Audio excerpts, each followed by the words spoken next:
meus irmãos, tudo bem com vocês? Bom, eu vim aqui para trazer uma palavra para o seu coração nesse dia.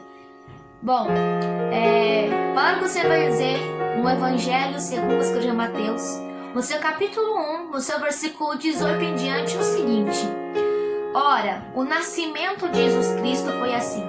Estando Maria, sua mãe, desposada com José, antes de se ajuntarem, achou-se ter concebido do Espírito Santo.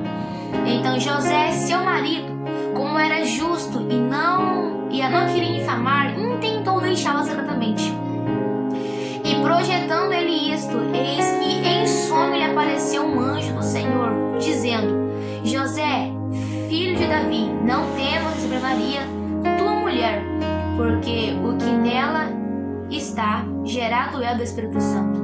E dará à luz um filho, e chamarás o seu nome Jesus, porque ele salvará o seu povo dos seus pecados. Amém, meus irmãos? Bom, nessa passagem aqui, primeiramente, queria falar sobre o evangelista Mateus, né? O livro de Mateus. O livro de Mateus é um livro que vai nos trazer, vai enfatizar o reino de Jesus. Também que quando a gente lê o capítulo 1, do versículo 1 até o versículo 17, a gente vê que apresenta a genealogia de Jesus. E isso é algo bastante importante para os judeus. Por quê?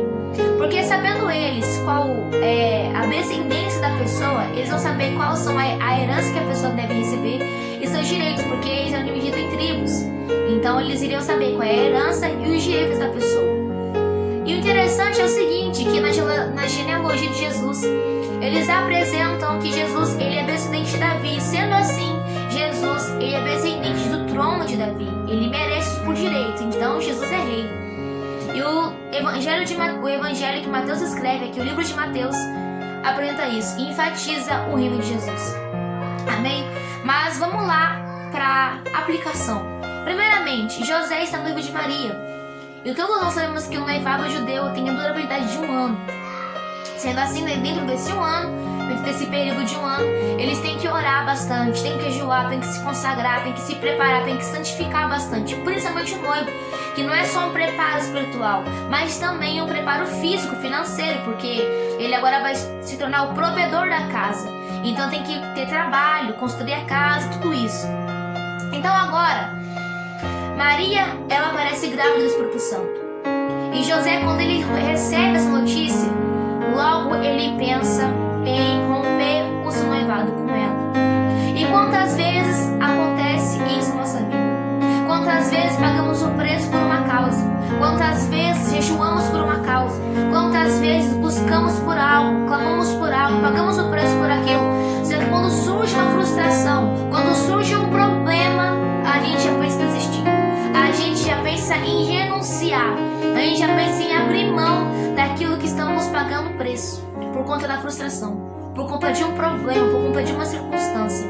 A gente já quer renunciar, a gente já pensa: estou orando em vão. Mas não é bem assim que acontece.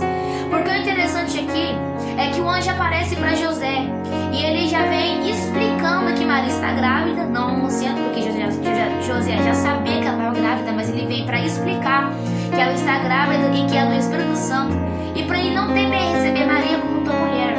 Perceba, tua mulher, sendo que ainda é noivos. E no versículo 19 também diz assim: a palavra de Deus determina que José é marido de Maria, sendo que eles ainda são noivos. E sabe o que eu acho interessante nisso? É que Deus também determinou a nossa vida vitória. Mesmo a gente está diante de um processo, o processo aqui é o processo de noivado, mas Deus já havia determinado o casamento deles. Na nossa vida também é assim. Deus já determinou a nossa vitória. Mesmo estando no processo da conquista, Ele já determinou a nossa vitória, a tua vitória.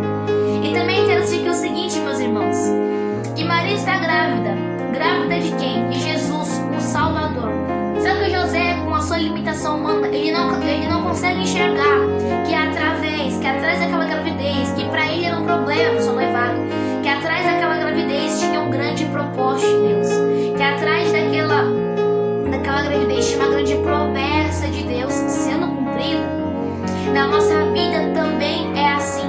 Atrás dos nossos problemas, atrás das nas adversidades tem um grande propósito de Deus. Tem uma grande promessa do Senhor a ser conquistada, a ser cumprida, na verdade. Porque com José foi assim. A limitação humana de José impediu que ele enxergasse o propósito de Deus. Por quê?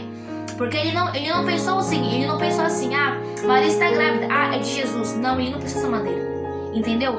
Então, na nossa vida é assim, a gente, quando aparece o problema, a gente não pensa que tem um propósito atrás daquilo.